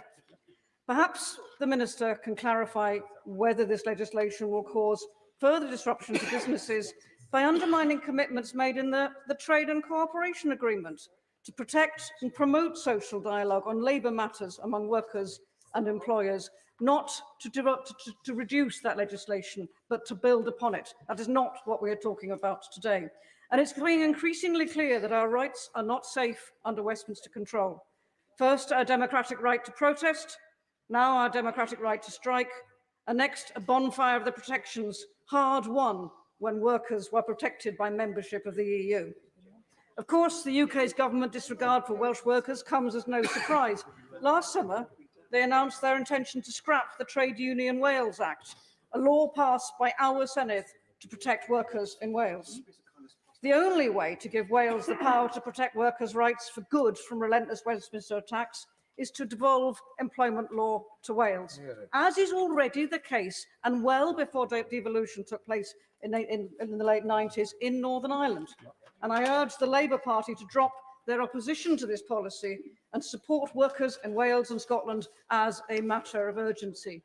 But in the little time that we have, and to bring my remarks to a close, Deputy Speaker, the easiest, safest and fairest way of guaranteeing minimum service provision is to ensure that key workers are able to do their jobs effectively by improving working conditions, by bringing forward the long-promised employment bill and giving workers the proper pay increases they need. On the question of pay, there must be recognition that public services in Wales face additional pressures due to a funding system that perpetuates high levels of poverty and the knock-on effect that poverty has on health and the reality of having an older population than the rest of the UK. Now is the time for Westminster to recognise this and commit to the needs that public services in Wales require. Thank you, Mr Deputy Speaker. I refer to my register of interests. I'm a proud union member and I was a trade union official before entering this place. After 13 years of Conservative government, life for ordinary people in this country has got harder. This country is again an outlier on workers' rights and has been for some time. What a sad indictment of a government that purports to be a standard bearer of democratic rights in defence of a free society. This legislation, amounting to yet another brazen attack on an already fragile settlement for workers in this country, flies in the face of the basic liberty to withdraw one's labour. This legislation does not protect the public, quite the opposite, Mr Deputy Speaker. This is a hastily put together bill that is incoherent, unworkable, and I am sure in time will prove unlawful. This boss's charter will make it easier to sack workers across several sectors: our paramedics, our firefighters, our nurses, our train guards, and so many more. It will not make those workplaces safer. Key workers are demanding a decent settlement amidst an economic crisis that they had no part in creating. Workers that received the adulation and applause from Conservative ministers throughout the pandemic, only to be abandoned, threatened, dehumanised when the going gets tough. I will oppose this bill with every fibre of my being. It was the trade union movement who delivered the weekend, paid holiday, paid sick leave, equal pay, maternity and paternity rights, as well as the minimum wage. Our collective role now on this side of the House is to defend the trade unions, provide a voice for their members and our constituents in this place, and prevent this latest attack on our communities. And if the members opposite want to know how Labour would resolve these disputes, they should tell their leader to call a general election, and we'll soon find out. Stephanie Peacock. Thank you, Mr Deputy Speaker. As a proud member of a trade union, I begin by referring the House to my register. The proposals before us today are unworkable. They do nothing to address the reasons why workers go on strike, instead attacking workers' rights. The government are imposing them, and they are doing so as a distraction from the fact for 12 years they have given us an economy where wages have been squeezed and conditions have worsened. Let's be clear, these strikes are a result of this government's economic failure. Industrial action is always a last resort. Workers on low pay do not choose to lose a day's wage unless they absolutely have to. I know because I have been on strike. I have been on strike as a low-paid teacher. I know the colleagues I taught with were concerned not just about their loss of income, but the impact on the pupils we taught. To suggest it's a decision that's taken lightly is simply wrong. Going on strike is personally a difficult decision, but practically it isn't easy either. We have some of the toughest trade union laws in Europe. Online voting in strike ballots is prohibited, alongside a high threshold for both turnout and votes in favour required, which puts into context the strength of feeling of those workers who have voted to withdraw their labour. Industrial action on the scale we are seeing today has not happened in a generation. In 1984, 14,000 miners went on strike in Barnsley, 200,000 across the country to defend their industry, and we still feel the economic effects of the loss of the pits today. That was an attack on one industry by a government determined to destroy mining in this country. This is an attack on all workers across the public sector, a clear attempt to get workers to pay the price for this government's economic mistakes. Teachers, bus drivers, rail workers, border force, ambulance drivers, NHS staff and nurses have all voted to strike. The government is trying to label them the new enemy within. But these are the people who kept our country going during the pandemic. They want decent pay to provide for their families. If the government want to get the country moving again, they will pay them a decent wage and stop threatening them with a sack. David Linden. Mr Deputy Speaker, isn't it amazing we were told so often throughout the course of this Parliament that one of the reasons why we don't have an employment bill is that there's no parliamentary time, yet all of a sudden when we see the likes of Mick Lynch on television and Dave Wars, who the government seem to think of a big button to cause chaos, all of a sudden a bill comes forward that gives huge amounts of power to the Secretary of State for Business, Energy and Industrial Strategy. Frankly, when you look at clause 3 of this bill, Mr Deputy Speaker, I would rather put Robert Mugabe in charge of the Electoral Commission than allow that lot the opportunity to be in charge of workers' rights. The reality is that it is already incredibly hard for workers to exercise their most basic, fundamental human right to withdraw their labour. The thresholds are already very high, and the people that I stand alongside with on picket lines, whether it's at the Royal Mail or whether it's at Glasgow Central Station, they don't want to be out on strike. They're doing that when they lose a day's pay. And so the government, and in particular this Secretary of State's attitude towards unions, this is all about creating a wedge issue. It's all about trying to make this huge division, pit worker against worker. The reality is in this country, or these countries, we already have a very large public service. And as one friend from Edinburgh was saying, there's already huge amounts of people in our families or neighbourhoods who are taking this industrial action. And the reality is that the legislation that's being brought forward by the government is not necessary. This is not national security legislation. This is not legislation that has to be rushed through in a day. And the tawdry programme motion that's before the House that would ram this through in the space of 5 hours, when we would be radically altering people's terms and conditions and their ability to work, really does raise bigger questions about the direction of travel that this government's going on. As other colleagues have said tonight, they already want to remove people's ability to protest. They want to remove people's ability to vote in the Scottish Parliament, which has been democratically elected. They're seeking tonight to block legislation that's been passed by 2/3 of the Parliament, which has legislative competence. This is a government that is going in the wrong direction. And frankly, Mr Deputy Speaker, it only makes the case for us, in response to the honourable gentleman from Brent North, it only makes the case for us why we and the people of Scotland do not want to be a part of this absolutely crumbling democracy that has no legitimacy in Scotland. And I'm really grateful for those who kept it well under 3 minutes, because it's good. Zara Sultana. Thank you, Mr Deputy Speaker. I refer the House to my register of interest and note that I am a proud member of Unite the Union. Politics costs money, and I'm proud to be backed by organisations that represent the working class, not the billionaires or oil and gas profiteers or big businesses that bankroll the party opposite, representing no one but themselves. There was a brief period in the pandemic where we all recognised who keep our country running. And it wasn't the city bankers, hotshot lawyers or big business executives. It was the people who drive our buses, who sweep our streets, who post our mail. It's people who teach our kids and nurse us back to health. And briefly, even the members opposite thank them. They call them key workers and heroes and clap for them with cameras rolling. But as key workers knew, clapping doesn't pay the bills. And with a decade of falling wages, they couldn't go on. As the cost of living has soared, workers are saying enough is enough, and they are demanding a better deal. And of course, the government's line has changed. Members opposite are now calling workers greedy, saying that they're selfish. They've started pitting workers against each other, saying that railway workers couldn't get a pay rise if nurses weren't, but that nurses weren't allowed a pay rise either. And now they've stooped to this, an anti-worker bill that threatens the civil liberties of us all. This new law would see key workers like nurses, railway workers, firefighters and teachers fired for going on strike. From clapping nurses, they're sacking nurses. They say it's about safety, but that word isn't mentioned even once in the pages of this bill. They say it's about bringing us in line with other European nations, but Britain already has some of the most restrictive anti-union laws in the Western world. And no matter what they say, it's definitely not about resolving current disputes. It's only inflaming tensions and making negotiations harder. What this bill is really about is shifting the balance of power. weakening the power of workers and making it easier for bosses to exploit them and for the government to ignore them. Mr. Deputy Speaker, I'd like to finish with a message to those watching at home who aren't sure about the strikes.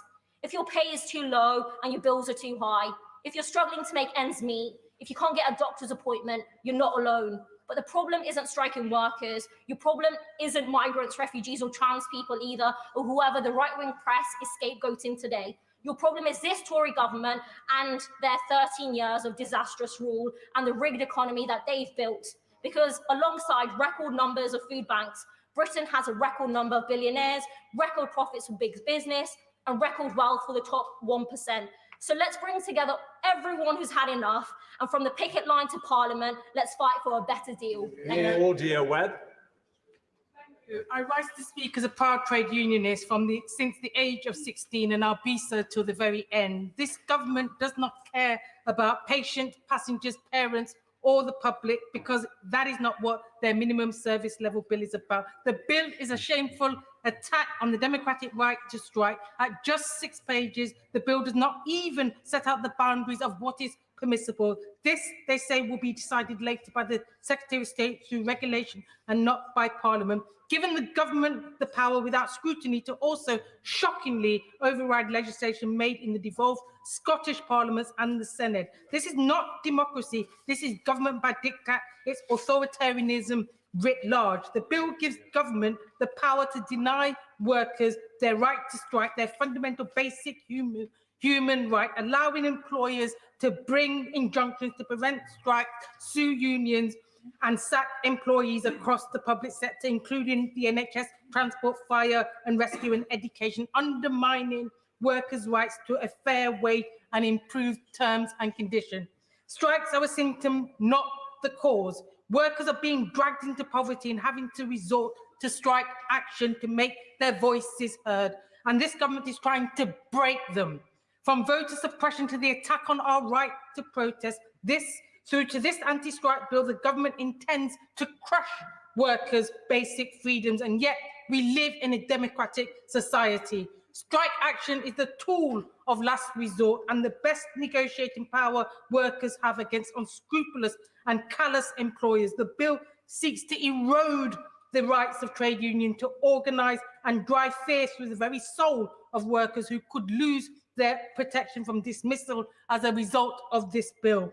Our trade union and employment rights legislation are already weak. You only have to look to some of Leicester's garment industry to see evidence of that, where workers today are still being paid less than the minimum wage on zero-hour contracts in Victorian workhouse conditions, with no enforcement agency able to break the scandalous mistreatment of workers who are fearful and whose powers have been weakened to near silence.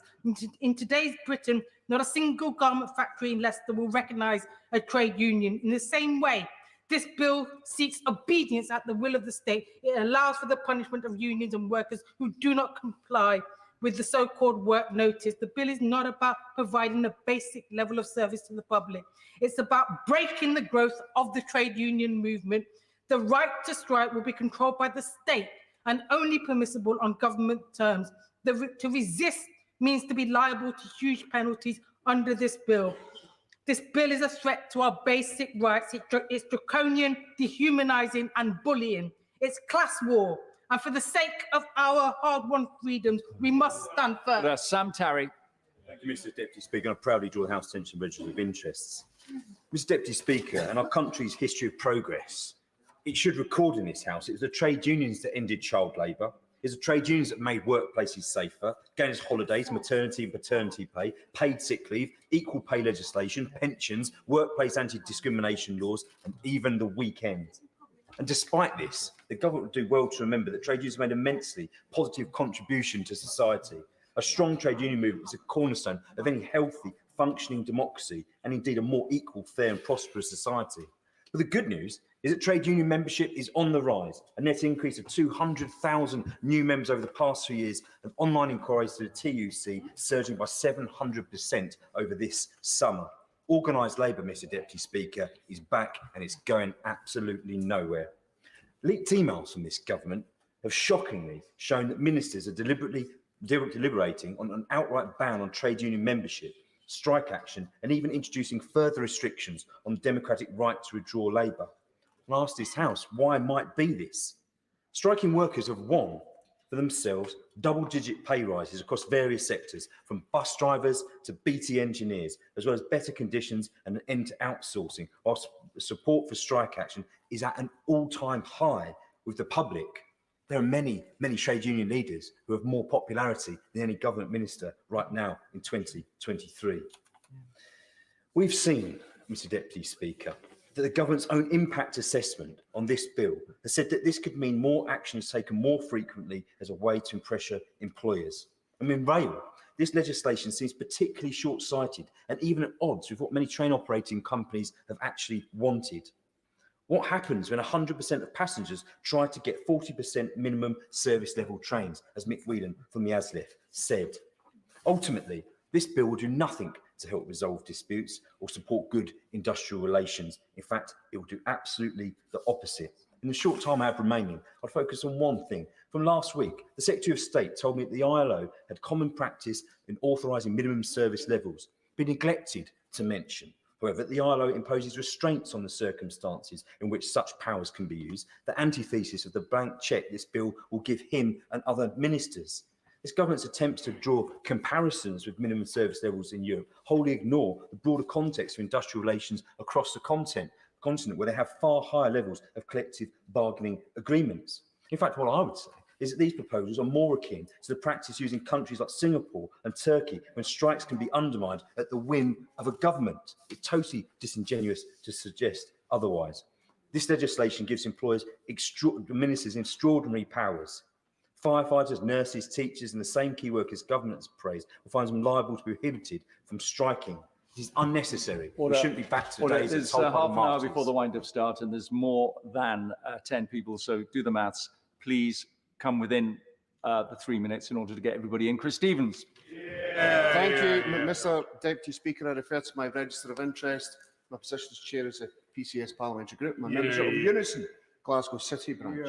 Mr Deputy Speaker, they started with clapping workers on the doorsteps, and they're ending with clapping them in irons. Each of the staff mentioned in this bill worked hard to protect your communities through crisis after crisis. But if they now wish to protect their own families, then they're now being threatened with dismissal. The false respect shown to them for their dedication and commitment has now been a removal of their most fundamental human rights. None of the countries that they've mentioned, and mentioning the ILO, none of the countries mentioned have the restrictions in terms of balloting and notification requirements of strike, and do not impose those. So if they are want to be consistent about the ILO, then let's bring back the trade union bill and let's discuss those thresholds and those restrictions. Mr Deputy Speaker, another problem with the bill is the issue of arbitration. Now, in Europe, there's a social partnership model to these things, so workers and employers try to reach agreement on things. But the bill's proposals seek to remove the Central Arbitration Committee, and that would turn cooperation into conflict. And we're now being advised that it's this Secretary of State who would be the sole arbiter. This Secretary of State, Mr Deputy Speaker, whose arrogant and ignorant performance this afternoon showed us everything that we always suspected, that they're clueless when it comes to industrial action. This is the Secretary of State who tweeted last year that called the weekend a non-strike day, and he's to be the one that's to be the arbiter of this. As Dennis Healy once said, there are some people, Mr Deputy Speaker, who should be gobsmacked at birth. And there are, Mr Deputy Speaker, the issue of using trade union activists as a weapon. That trade union activists will be picked to be the ones attending work, and that they're going to be the ones who are going to be challenged to cross a picket line. And if they do not do so, they will be dismissed. A completely disproportionate action. And in Europe, actually, Mr Deputy Speaker, what happens is the norm that they would lose their pay, which would be seen more proportionate than automatic dismissal, with no protection to take that forward to industrial action. So, Mr Deputy Speaker, I will be fundamentally opposing this bill here today, tomorrow and any other day of the week. Thank you. Matt Weston. Thank you, Mr Deputy Speaker. And I refer members to my register of interest. In fact, I'm a member of Unison. My constituent Peter died in February 2021. He was a proud railwayman.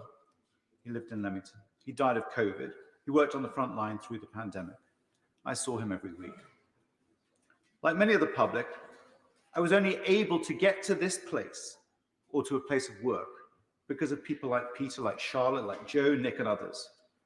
Elsewhere, emergency service workers, healthcare workers, and other frontline workers held this country together, and they are why I want to speak tonight. Meanwhile, we were urged to clap. The Prime Minister partied. And emerging from the worst of the pandemic, these workers deserve our gratitude, but not just gratitude, they deserve the right reward. The public understands this. They want resolution to the disputes. They want due recognition to those workers, because the public also understands that after 12 years of pay frozen or near frozen through austerity, they deserve better. The public knows that for many, real wages have fallen since 2010. Nurses receive £5,000 less in real terms, that we have the highest inequality of major nations in Europe. Mr. Deputy Speaker, the great irony is that this is a government that itself is incapable of meeting minimum standards or service. The serial breaking of the ministerial code, 2 prime ministers breaking the law, a government that illegally prorogued Parliament. Mr. Deputy Speaker, the public knows this legislation is not necessary. It's a deliberate attempt to distract, to divide opinion, and further attempt to erode workers' rights. If Peter were still with us, he would be standing by his colleagues. He would be striking. And it's for Peter and for all those workers that I will be opposing this legislation. Thank you, Matt, for that. Gerald Jones. Thank you, Mr Deputy Speaker. Can I also refer the House to my entry in the Register of Interest? I stand as a lifelong trade unionist and a proud member of the GMB and USDO. Mr Deputy Speaker, let us be clear, this truly is a winter of discontent visited upon the country by this Conservative government. Railway staff on strike, as are posties, ambulance staff, bus drivers, border staff, highway workers and driving examiners. For the first time in their 106-year history, nurses are on strike. And rather than threatening hard-pressed workers, the government should be sitting around the negotiating table trying to secure a solution.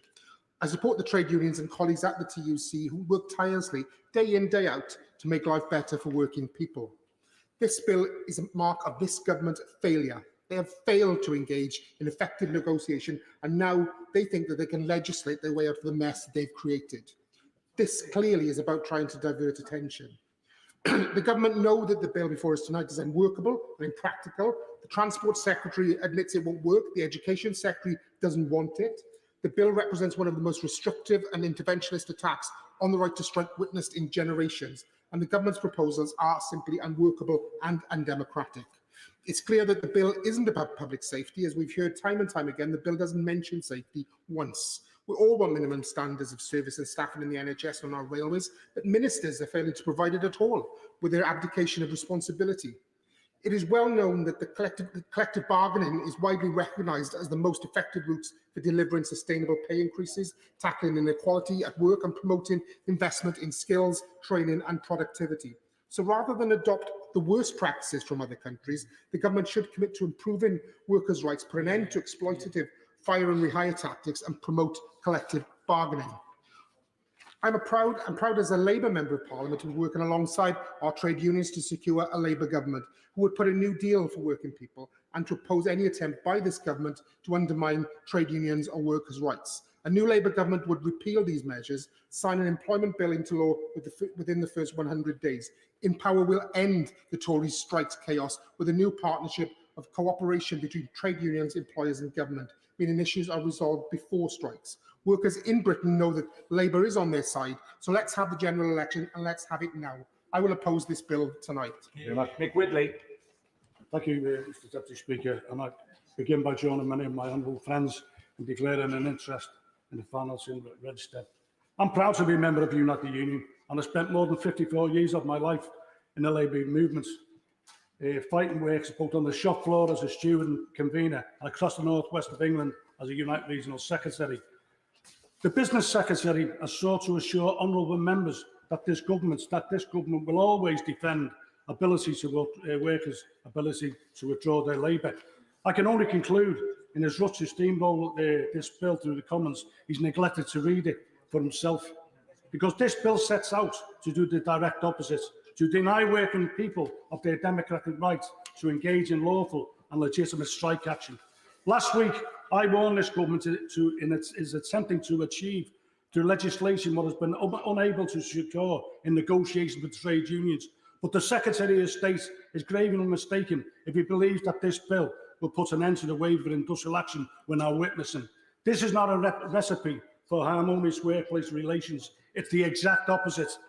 Indeed, this draconian response to the same key workers who ministers applauded through the pandemic will only strengthen the strikers' resolve while forcing unions to find more creative and disruptive ways to make their voices heard.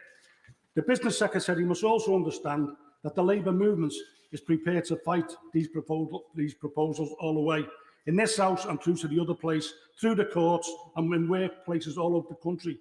He believes that he can bully working people into submission. We'll prove him wrong. Indeed, soon enough, the government will find itself in court, having to explain how this bill can be reconciled with the UK's obligations under the European Convention of Human Rights, not to mention Convention 87 of the Independent Labour Organisation. But the legal minefield awaiting ministers in this court of law is nothing compared to the reckoning awaiting them in the court of public opinion. The British public does not support this bill. When they see the architects of austerity condemning frontline workers for striking for fair pay, they know whose side they're on. They recognise that the issues now driving ambulance drivers, nurses and firefighters through the picket line from low pay to unsustainable workloads are the same issues that they face in their own working lives, and they understand that strikes aren't to blame for our broken railway network and overwhelmed hospitals. These strikes aren't the cause, but rather of a symptom of a crumbling public sector which has been hollowed to its core by 12 long years of Tory cuts. Thanks, Chair. Becca Long-Bailey, thank you. I refer to my register of interests as a proud member of Unite the Union. The trade unions are a long-established and essential part of our national life. We take our stand by these pillars of our British society as it has gradually developed and evolved itself, of the right of individual labouring men to adjust their wages and conditions by collective bargaining, including the right to strike. Now, they're not the words of a trade union giant, nor even a Labour politician. They are the words of the late Winston Churchill.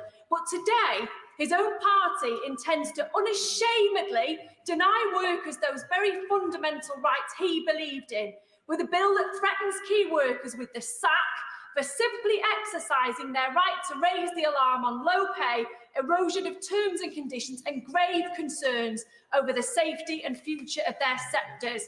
And worse still, the government does this in full knowledge that the proposals in the bill are almost certainly illegal, and that includes breaching the Human Rights Act, the European Convention on Human Rights, International Labour Organisation conventions, and various other statutes. And the government shamefully claim that the reason behind this legislation is apparently because NHS trade unions were not providing minimum service agreements on strike days. This just isn't true. Our ambulance workers, like our nurses, have never gone on strike without first putting agreements for life and limb cover in place. So it's therefore no surprise then that the government has refused to publish any required impact assessments. And what's even more absurd is the notion that this bill will somehow reduce the propensity for strike action. We only need to look back in history to know that such authoritarian legislation has the opposite effect. Now, instead of this bill, the government should be listening to the concerns of key workers. They should be facilitating negotiations, but instead they seek to divide a nation and demonise, demoralise, and even threaten to sack the very workforce who has tried to hold our country together. And so, returning to Winston Churchill, there are no Winston Churchills on the opposite benches today, and I have no doubt that he would be absolutely devastated and disgusted that his party was treating our workforce with such disdain. Richard Bergen. Thank you, Mr. Deputy Speaker. I refer the House to the registered members' interests, and I was also a trade union lawyer for 10 years before being elected to Parliament. This bill comes in the context of an attack on the right to vote, an attack on the right to peacefully protest, and now an attack on the democratic right to strike. And I want to read out what Human Rights Watch said last week. They said, and I quote, "In 2022, we saw the most significant assault on human rights protections in decades." And they went on to warn that, and I quote, "fundamental and hard-won rights are being systematically dismantled." And it's in the light of that that I want to look at a few key provisions in this bill that in the time that I've got, it's part and parcel of that authoritarian attack on our hard-won rights. The very first clause makes no bones about it. It explicitly says that this bill is about restricting the protection to trade unions and employees in relation to strikes. And then we move on to the schedule, where it talks about the power of the Secretary of State to specify minimum service levels. Now, the Act doesn't specify what the minimum service levels should be. So we've got to ask ourselves this question: do we think it's right to hand to the Secretary of State as an individual the power to make such decisions? What level of service requirement would be seen as going too far in the eyes of a anti-union, union-bashing, right-wing Conservative Secretary of State? 40%? 60%? 85%? 90% if there's some trouble in the Tory party and they want to throw some red meat to their hard right-wing backbenchers and party members? This should concern us all. And then we move on to the very broad categories of the services that are covered. How will education services be interpreted? How will transport services be interpreted? Very, very widely, I should expect. And then we look at the work notice. A work notice must identify the persons required to work during the strike and specify the work required to be carried out. This is chilling authoritarianism. We're going to see workers who lawfully voted to strike ordered to go in to work. That's chilling. And then finally, work notices, no protection if union fails to take reasonable steps. This completely changes the role of trade unions. Absolutely appalling. What is going to be expected is for trade union officials to be outside the workplace, on picket lines, telling workers who voted lawfully to strike to go to work. That completely subverts and changes the role of trade unions and attacks trade unions as an institution. This bill is appalling. It needs to be dropped. Margaret Greenwood. Speaker, and I stand as a proud trade unionist in solidarity with my constituents taking strike action and workers across the country. We are seeing widespread strikes in the public sector because of the abject failure of over 12 years of Conservative government. The government has pushed nurses, ambulance workers and other dedicated NHS staff to the brink. They're taking strike action not just on pay, but as part of their campaign for patient safety, and as they have told me, to save the National Health Service. Yet now the government wants to repay them by threatening them to sacking them for doing so. Constituents has written to me to tell me that they are appalled. This bill is a shameful attack on the rights of working people.